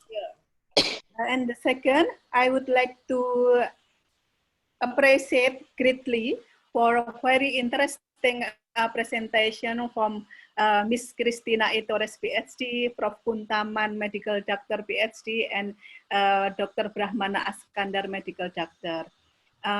Indeed, the COVID-19 pandemic has caused tremendous changes in virus field, not only in the socio-economic effect, but also in health education, healthcare, and health research. In fact, COVID-19 not only caused a cytokine storm in patients suffering from COVID-19, but COVID-19 also caused a research storm, I think, research storm, because since COVID-19 became pandemic, so many researches have been proposed on carried out. So once again, there was not only a cytokine storm, but also a massive research storm, I think, but caused by COVID-19 pandemic. In my opinion, this is a positive thing. With so many research, it is expected there will be a lot of evidence-based medicine that give benefits for health education, health services, and for health research itself. So the interest in researching during COVID-19 pandemic is greatly appreciated. However, this research should pay attention to ethical aspect, I think, especially as research subjects are human. In fact, humans who are research subjects are vulnerable group. Those are COVID-19 patients. Why are COVID-19 patients vulnerable? Because there is a fear of dying, there is physical and psychological distress situation, isolated from family, the absence of an effective drug, and maybe patients have a limited cost. During my time as a member of the Research Ethics Committee in Faculty of Medicine, Universitas Airlangga, and Universitas Airlangga Teaching Hospital, I identified the characteristic of research problems during the COVID-19 period. Number one is protocol was drafted hastily. And the second, the ethics committee is entrusted with a message from the head of the institution or from the officials to accelerate the provision of ethical approval. And number three, the research team is competent to be the fastest. And subject safety and right tend to be neglected. Number five, violating the principle of justice. And number six, not asking for informed consent or obtaining it, but inappropriately. Number seven, abandoned subject who got injured as a result of research. And number eight, giving an unreasonable honorarium. Number nine, exploit vulnerable subject. And number 10, there is no ethical approval from the ethics committee. And number 11, failure to ensure the research objective. Number 12, charging research fees to the subject. And there is many investigator bias, such as without control group, no randomization, without determination of sample size before the study begin, and no blinding. Besides that, there is overclaim about the result and resulting in misleading conclusion and does not produce novelty. Now, I have identified some cause of methodological deficiency above, including research be prepared hastily, inadequate facilities and human resources, research funding is often poorly prepared, and so subject sacrifice, funds, and time are wasted. And there was irrational drug maybe, and a very important thing is researchers have a lack of understanding of research methodology. and good clinical practice. I think it is very important thing as a cause of methodologic deficiency. I think about human subject research in COVID-19 pandemic, researchers should refer to 3-case protocol or 3-case rule from the first, the Helsinki Declaration by World Medical Association. The second is the International Ethical Guideline for biomedical research involving human subject by the Council for International Organization of Medical Science atau CIOM. And the third is Guidance for Managing Ethical Issues in Infectious Disease Outbreak by WHO. If researchers pay attention to these 3 rules above, I believe the research will be good and the human research subject will be protected. Maybe Miss Christina Torres, PhD, could share to us how to anticipate the problem of or pitfall of research that obey the safety of human subject research. Considering about telemedicine, I think telemedicine connect the convenience, low cost, and ready accessibility to health-related information and communication using the internet and associated technology. And in the pandemic area, one of the most important strategies to reduce and mitigate the advance of epidemic of COVID-19 are social distance. So telemedicine can help about it and can provide support to the healthcare system. But this about telemedicine, I think there is one have to be anticipated about megadata and data privacy of the patient. It is impossible to be misused by unauthorized one. Yeah, maybe Prof. Kuntaman could share to us how to anticipate it, to protect the megadata or privacy of the patient. Dr. Meta, I think that brings us to the end of my opinion, especially about human subject research ethical issue during COVID-19 pandemic and telemedicine potential ethical patient, concerning about professional fees of doctor practice and PhD research in the time of pandemic. Maybe another panelist could share with us. Thank you. Wassalamualaikum warahmatullahi wabarakatuh. And I hand over to Dr. Meta as moderator. Thank you. Waalaikumsalam warahmatullahi wabarakatuh. Thank you, Dr. Afif.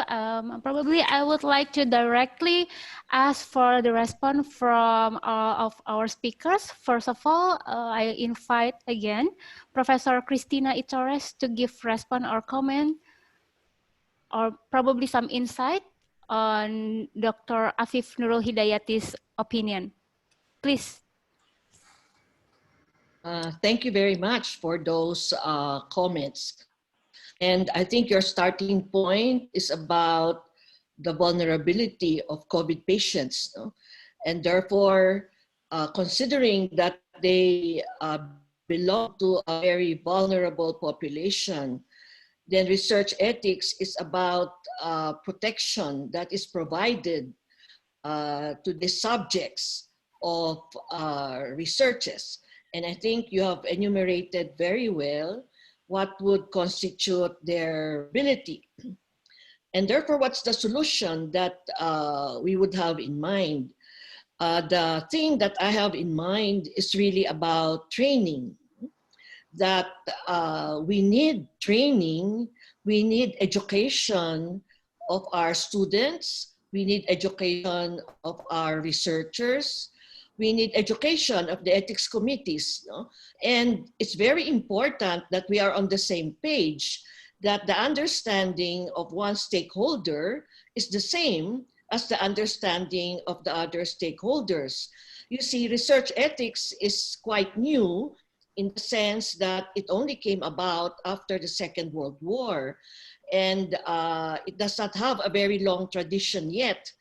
But I think we are living in an age of social media. We are living in an age of good technology. And therefore, it becomes very important that we are able to discuss the different components of research ethics in platforms like what we are having now. So I think that is the most useful response, no, to the lack of knowledge about research ethics. But you see, research ethics is not about knowing about the principles of autonomy, beneficence, justice, but it is about application to specific protocols. Here I'm talking about research ethics, and I think I highlighted the three important values. One, the research topic must be very important, that's social value.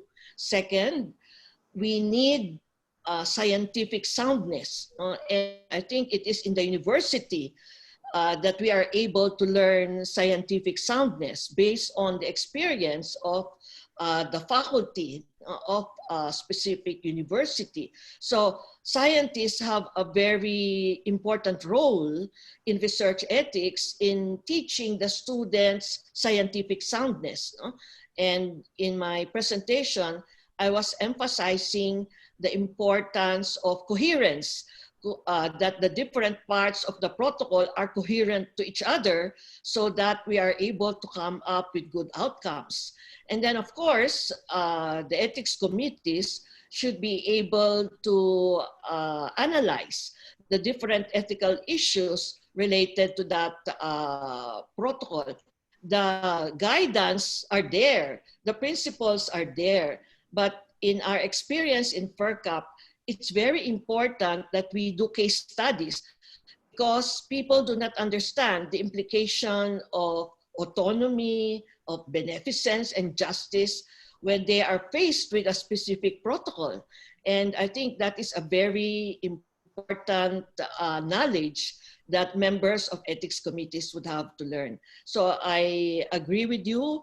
It is about training, it is about education. In informed consent, we are encouraging universities to come up with informed consent templates that would be acceptable to the ethics committee so that they do not need to reinvent the wheel. So these are my suggestions on how this can be done. And I would say the university really plays a very important role in research ethics. Thank you. Thank you, Professor Christina. And next, I will ask and I will invite Professor Kuntaman to give response or comment. Please, Prof. Kuntaman. Yeah. COVID-19 just cases, but in telemedicine should be make a core concept about telemedicine. Yeah. So as in what medical association, that telemedicine should be delivered to by the doctor in co-locate in everywhere to the doctor in remote area or patient in remote area. So the concept is like this. About the technology, I think like in Japan, if we go to Japan, every person can connect internet in everywhere by the internet that's supported by the government. Yeah. So I think technology maybe metadata or etc. I think can be we have a solution. I think the government has solution how to solve the problem, but the important is the concept. And why I propose to medical association, maybe Pak Brahmana, to make audiency to Minister of Health how to improve and how to revise the ministerial decree that still not match with the global concept of telemedicine. So it should be improved better and better, and we can use of telemedicine to a remote area in Indonesia or consultation among cities, among provinces, districts, and could be among countries. And one example, at this moment, we developed the diagnosis culture on microbiology based on mobile phone within the Netherlands. And we have a sensitivity, specificity 80%. It is not imagined before, but now can be implemented by the telemicrobiology. Thank you very much. Thank you, Prof. Kuntaman. And we will proceed to our next panelist for today. I invite Sofia Wardani, MD, from Health Research Ethics Committee of UPN Veteran Jakarta. Please, Dr. Sofia, the time is yours. Thank you, Dr. Meta, and thank you for inviting me as a panelist in this international webinar, and also thank you for all the speaker, Madam Christina, Professor Kuntaman, and Dr. Brahmana. And then I agree with Dr. Afif, it's the problem that we ethical committee are faced during the COVID-19. The research want to have the ethical approval faster without any regarding of the safety for the subject. And then I would like to ask Madam Christina, is there any way that you said that the COVID-19 patient is a vulnerable subject, right? But however, we have to proceed to, we still need to do research about how to treat COVID-19 in other ways. Like for my field, it's like a hyperbaric oxygen therapy, which is not conducted yet. And how do you approach that? If we want vulnerable subject, are we guarding the inclusion criteria, exclusion criteria, etc. And also for Professor Kuntaman, what I'm concerned now is that we have this WhatsApp group, a lot of WhatsApp group, which mix between doctor and then non-medical people, and then they're giving this a lot of interaction there. And how are we going to protect the patient inside the WhatsApp group? And then also for Dr. Brahmana, I would like to ask, now we know about Dr. Tirta, right? The Dr. Tirta phenomena. And then there's a lot of, especially in this COVID, there's a lot of doctors that not doing the right thing as in, doing, as we know, we have to put our mask and then to prevent the COVID. However, they do the exact opposite thing. And what the ED, what ED will do with them? I think it's what concerned me most about that. Thank you, Dr. Sofia. I will ask for Professor Christina first to give comment. Please, Professor Christina. The guidelines do not prohibit the use of vulnerable in research. In other words, you cannot prevent research from making use of patients. Research is about looking for effective interventions in order to treat a disease. And COVID is a new disease. And therefore, it is important that research is done so that there are new interventions, there are new technologies, there are new products in order to address COVID. So what the guidelines will require is the justification for the use of a specific patient. And if we are doing COVID research, then it is justified that we make use of the patients. Otherwise, we will not be able to have any new knowledge about COVID. So that's the whole idea of vulnerability. But the research guidelines would say that you have to analyze how to protect the vulnerable participants. And that is the job of the researcher, and that is the job of the ethics committee. In other words, you have to analyze what is the specific type of vulnerability of COVID patients. And I think Dr. Nurul earlier, she gave a long list of the types of vulnerability of COVID patients. So given that, then the job of the ethics committee is to find out what are the risks that are associated in dealing with COVID patients in research. And the risk will have to be analyzed. How do you minimize? The key term there is minimize. How do you minimize the risk? Research is not abolishing risk, but research is about minimizing risk so that you are able to arrive at good conclusions. It is also about maximizing benefit. How do you maximize the benefit to a COVID patient? So vulnerability is very much tied up with risk minimization and benefit maximization. But vulnerability is also about the type of informed consent. How do you get informed consent when you are going to a COVID ward? Maybe it's about a telephone consent. That has to be analyzed by the ethics committee. What is the appropriate type of consent?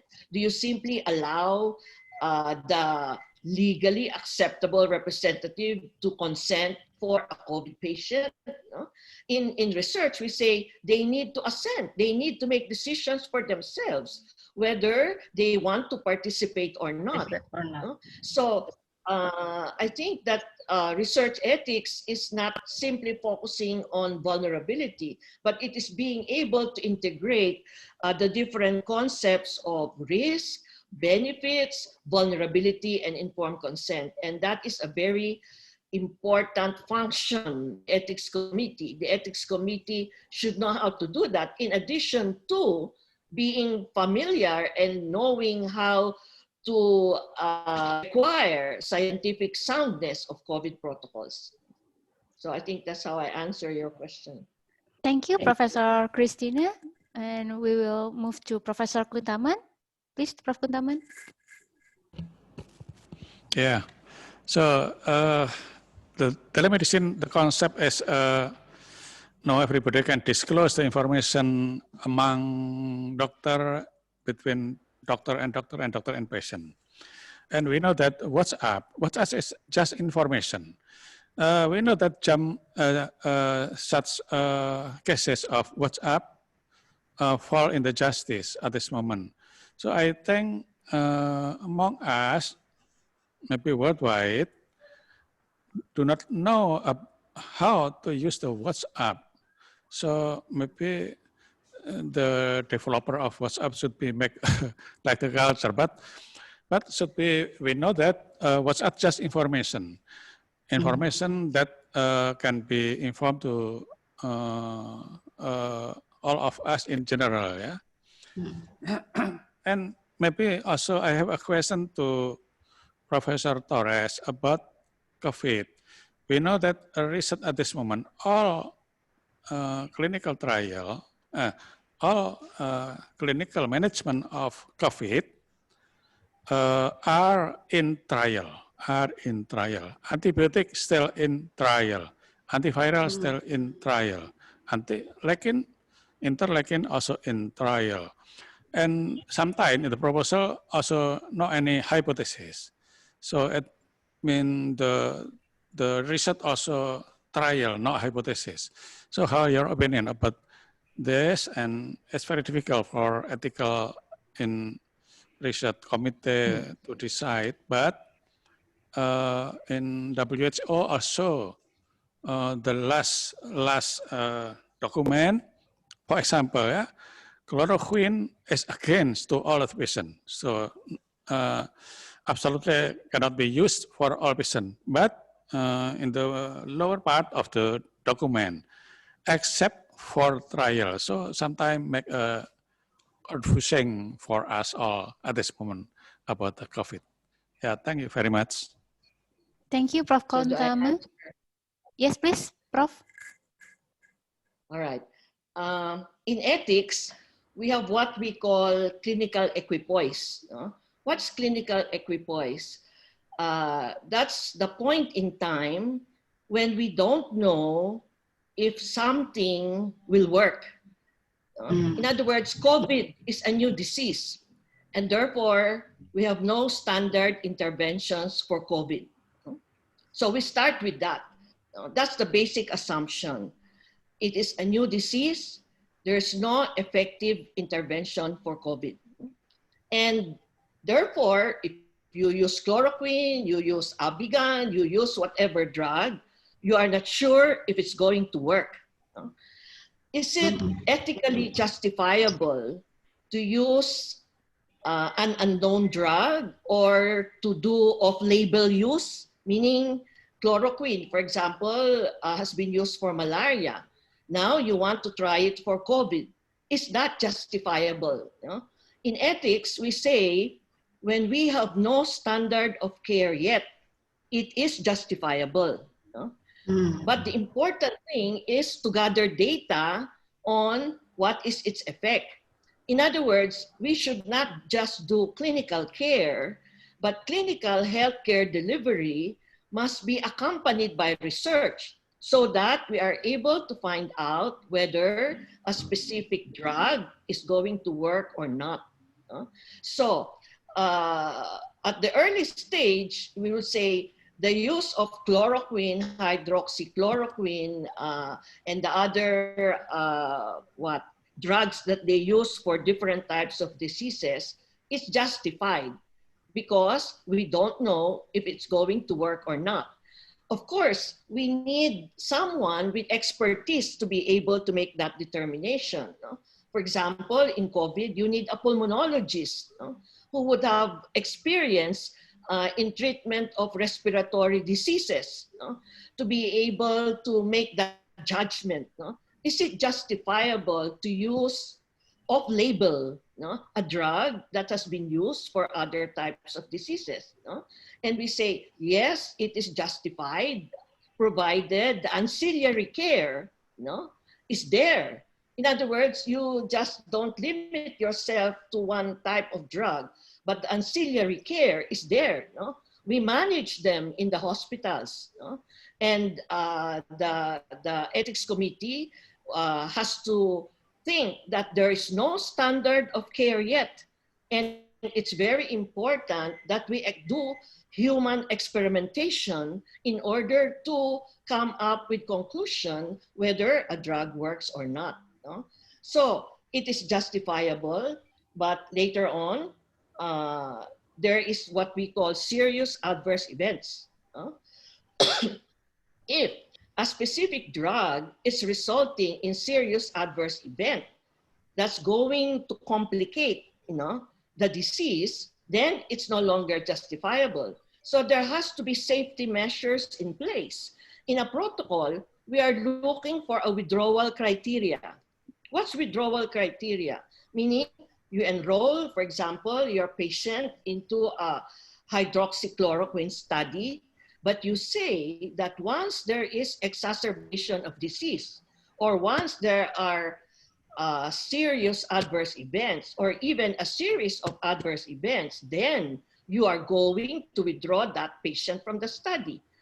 So these are the safety measures that are in place. And you say, after you withdraw a patient from a clinical protocol, then he has access to ancillary care. So these are the measures that should be in place. And in a COVID research protocol, all these things must be defined.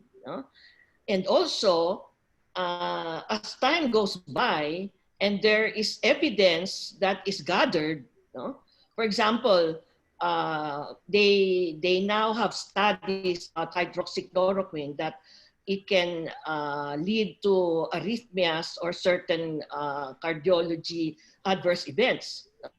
Then we have more knowledge, and therefore at that particular point of time, then we will say that this hydroxychloroquine will only apply to these types of patients, but not apply to other types of patients. So it is in the process of research that is evolving that treatment is discovered. So that's how it should be addressed. And very important is for the ethics committee to monitor this.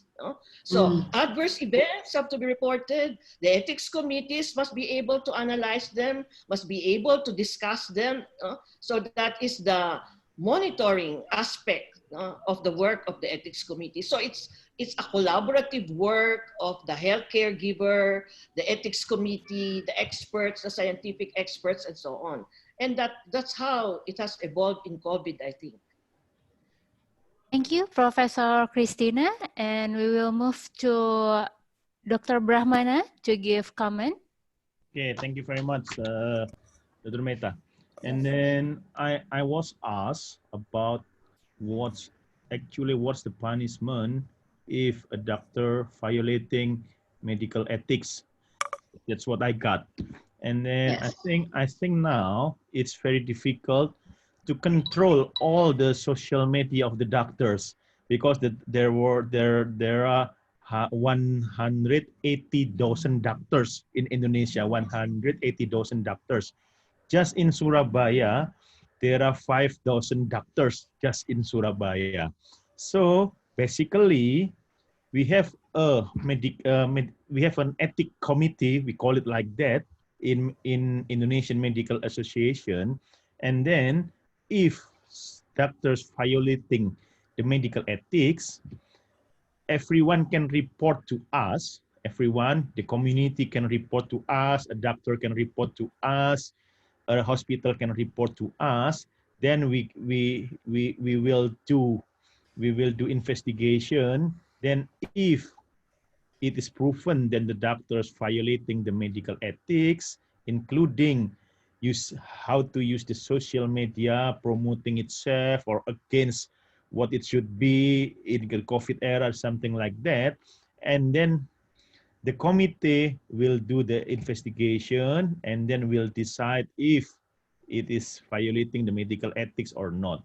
If it's proven that it's violating medical ethics, the doctors can have a punishment. So there are 4 categories of punishment: level 1, level 2, level 3, level 4. Level 4, it means that level 3, let's say at level 3, the membership of the doctors to Indonesian Medical Association will be suspended for 6 months, let's say, for 1 year, let's say. So it means that the doctors cannot practice as a doctor for 6 months or 1 year. So that's actually what the regulation. But in fact, it's not that easy to control and then to give punishment, because we have to get a big discussion with the committee and something like that, and then actually that's the rules. So we in Surabaya, we have several times conducting a discussion in medical ethics committee, and then there were like 5 or 6 punishment to the doctors, and then it's finished right now, and then it's going to be okay, and then we see that the doctors getting better right now. So actually, at least it's an ethic. It's not a law. So it's sometimes ethics it's more difficult because it's not as strong as if it's the law, and then that's why we every time we have a seminar, every time we have a webinar, we always reminding all the doctors, please follow the ethics.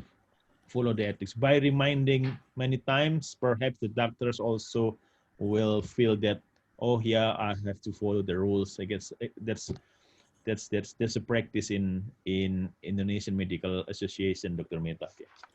Thank you, Dr. Brahmana. And I will invite now our last panelist for today, Dr. Franciscus Arifin, MSc from Department of Surgery and Health Research Ethics Committee of Suwandi General Hospital, Surabaya. Please, Dr. Franz, the time is yours. Thank you, Dr. Mehta. So, in my opinion, in the time of pandemics, there will always be limitations of available information and data. So we cannot know everything about the disease, and we cannot know the natural history of the disease or the pathophysiology of the disease. And we don't know all the side effects of the drugs because we don't have a standard of care. So I think in the current situations, we are learning by doing, which means that the ethical research committee should follow up closely every trial that is performed by means of a monitoring board, which means that they cannot only give the permission to do the research, but follow the research from time to time and evaluate whether in the progress of the research we find out any problems or any safety violations of the patient. So it means that we cannot just leave everything to the research team. Concerning the telemedicine, I was more concerned about the technology in Indonesia, which is not very reliable. So if we are performing a teleconsultation, for example, and there is a problem in a word or two words that is not clearly accepted by the recipient, then there might be a misinterpretation. But in the COVID pandemic era, we might use distance medicines, telemedicine technology to monitor the patient inside the isolation ward. So we don't have to every day, we don't have to come inside the ward and risk the context for the medical or the physician, but we do have the best information that is available for the physician to treat the patient. I think one of the questions of practice ethics is, if we don't actually have a contact with the patient, is it still ethical? Is it still a practice of medicine, or is it a lower level of medicine compared to the standard practice? And I think one of a very interesting question that I would address to Dr. Brahmana: should the doctor be concerned about the economic capability of the patient when suggesting treatment? What if the hospital or the health system prevent doctor? We know that BPJS have a standardized of treatment for the patient. What if the health system prevent the doctors to provide the best treatment according to the physician for the patient? I think these are my comments, and I would like inputs from all the distinguished speakers. Thank you, Dr. Mehta. Thank you, Dr. Franz. Probably I will give the time for Dr. Brahmana first to give comment or to respond. Please, Thank you very much. Thank you very much, Dr. Franz. I think it's interesting question, because our condition, what we have learned from abroad, sometimes cannot be implemented here, but because the condition is very different. The condition is very different, and then the facility is different.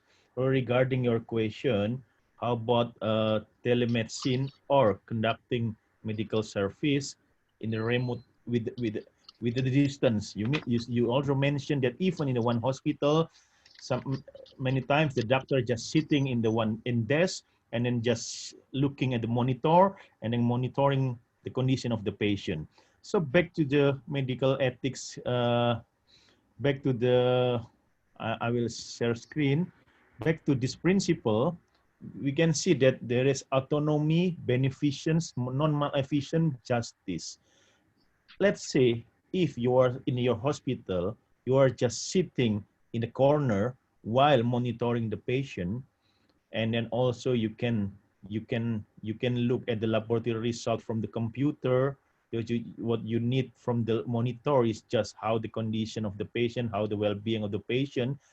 If you don't do harm to the patient, it's still ethical if you don't do harm to the patient. But if you do harm to the patient, that it's considered unethical. So in the situation like in the COVID, in the pandemic like this, as long as we keep these 4 principles in our mindset, so if we are not violating this principle, I think it's still okay, even though you're treating the patient from the distance, you are not even interviewing the patient, and then so I think it's still ethical as long as you don't do harm to the patient.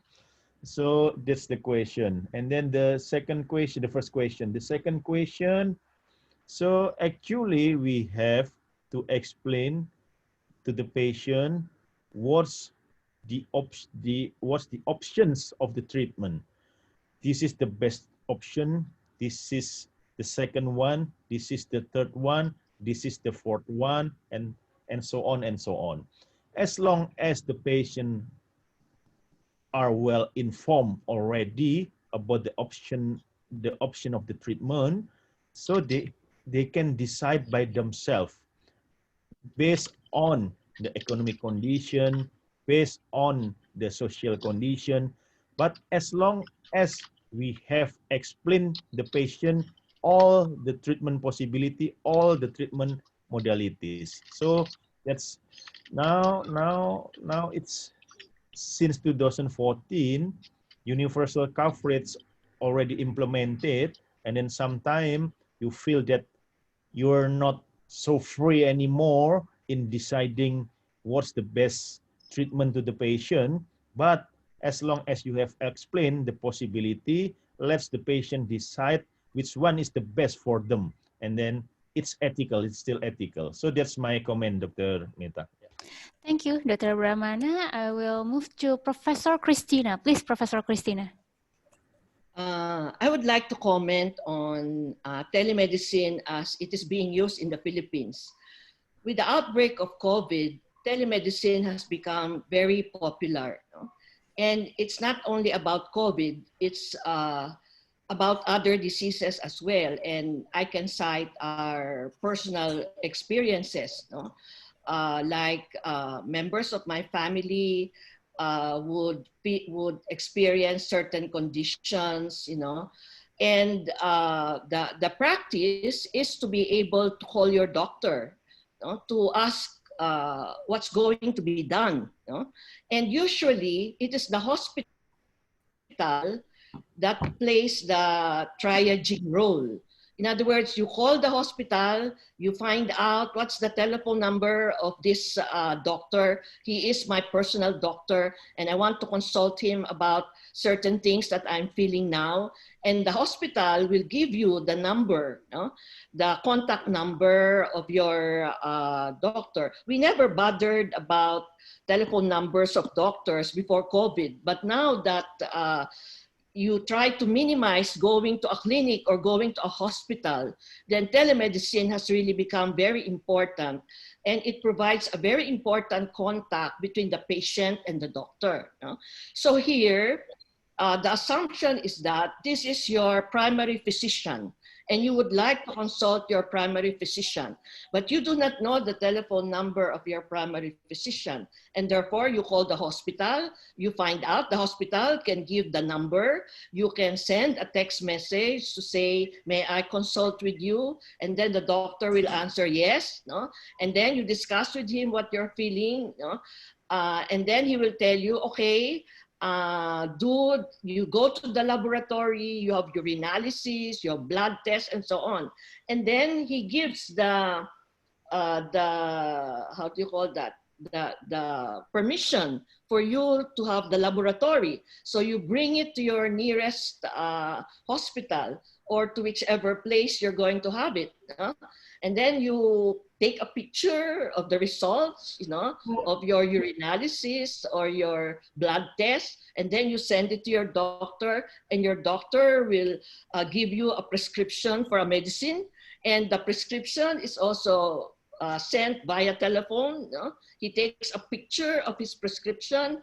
One of the things we are able to do now is that the pharmacy will accept you know, a prescription coming from your telephone, you know, and you are able to get the drug. So that's an example. Now in COVID, we have the Department of Health setting up telemedicine facilities. You know, that's the Ministry of Health. You know? And they said that if you're feeling these symptoms, and that is all over television and all over media, if you're feeling these symptoms, you please call the telemedicine line, and then you will be interviewed, and then they will decide, do you need to go to a hospital? Do you need to go to a quarantine facility? Or do you need to stay home, you know? So I think telemedicine has really worked in the Philippines during the COVID-19. It can be done. No? Now, you raised the issue about fees. No? In one hospital, they will refer you to the secretary of the physician, no? And they will say, you have to pay, let's say, $20 no? For consultation. This is the number where you have to deposit the money. And then it has to go there, and you show that you deposited it. And then you ask for an appointment with the doctor. No? So I think that telemedicine is really working very well during the COVID-19. But of course, I would say it requires expert opinion. It requires the right kind of doctor. It requires a patient who would know how to express himself. And of course, the diagnostic tests are also being used in order to arrive you know, at a good prescription. So that's our experience about telemedicine. Thank you, Professor Christina. And please now, Professor Kuntaman.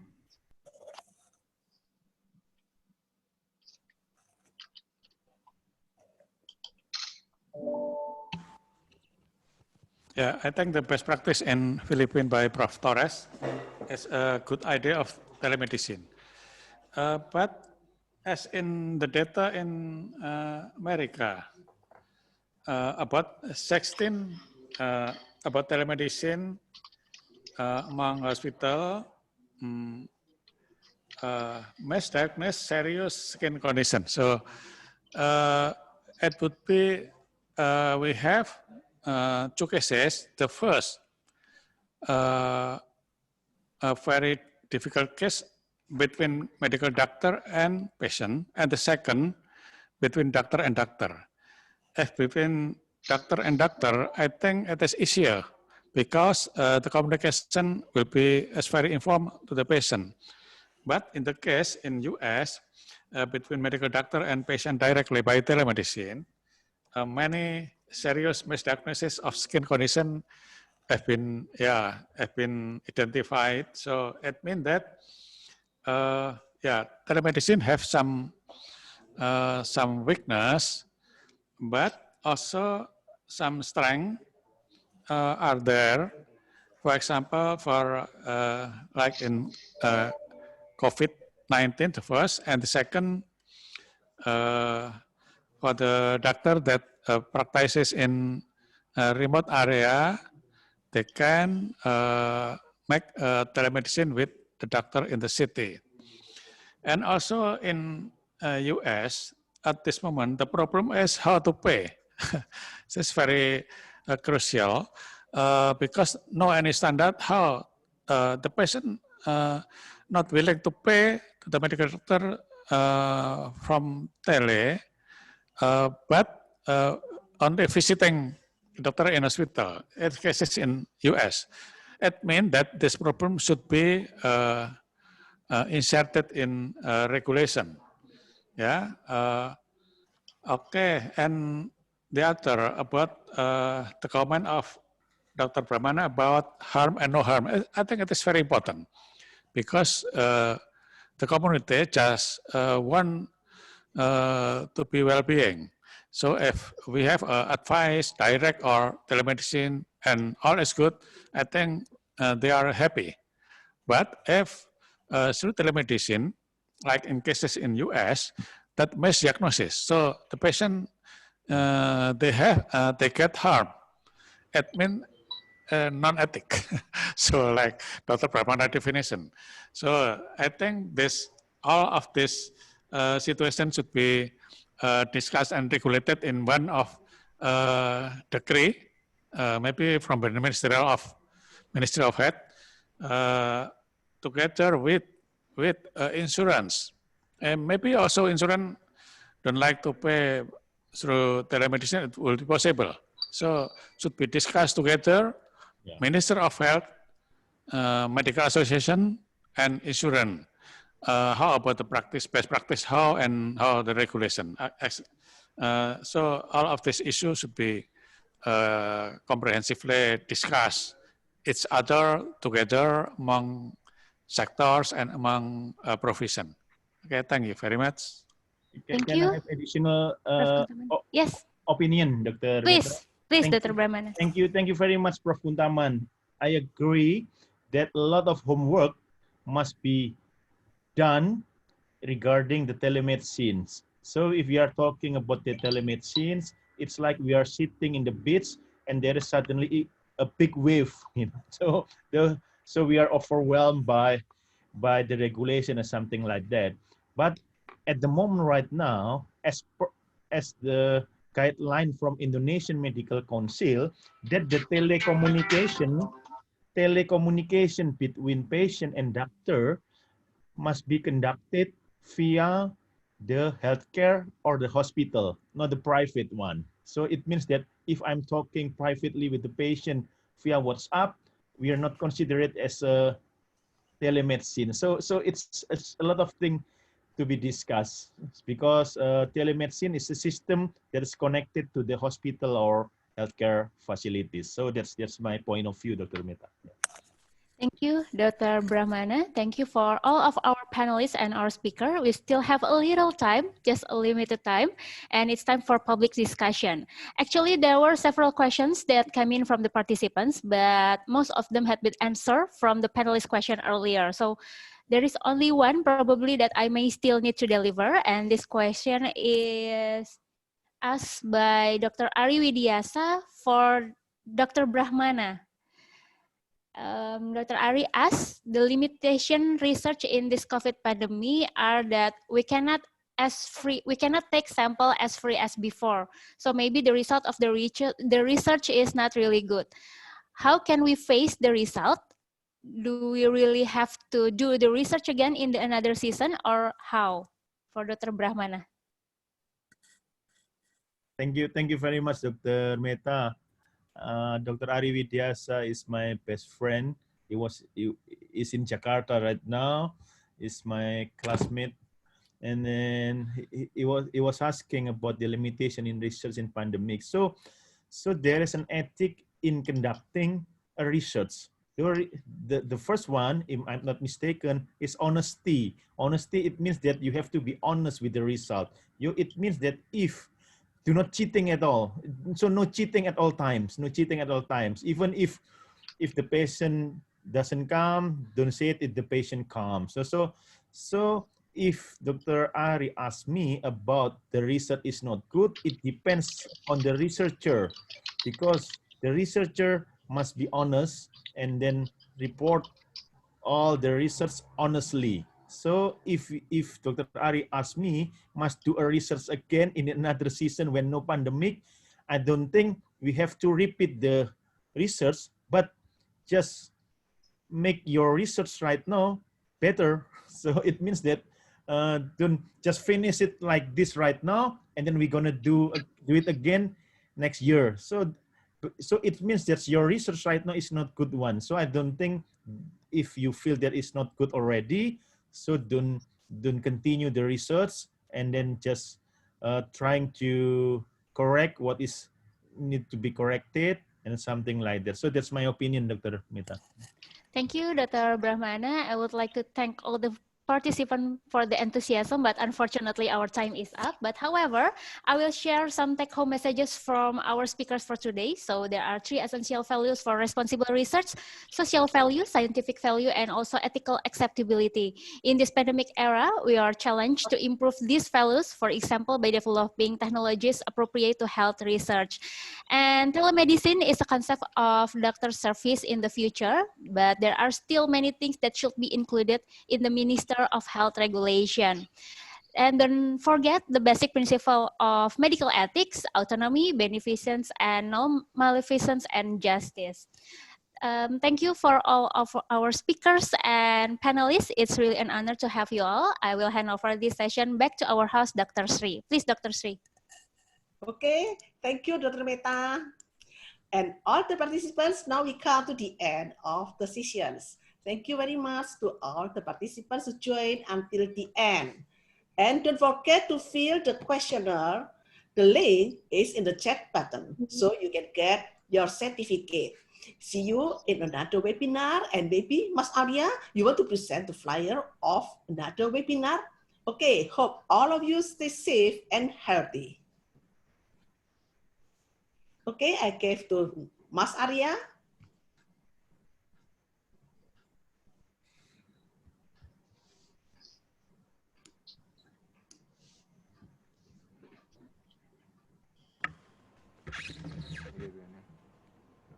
Aku play ini aja ya videonya.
Thank you, Dr. Sri Andriani.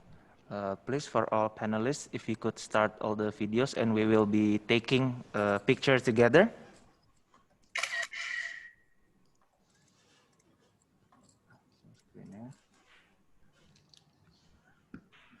Okay.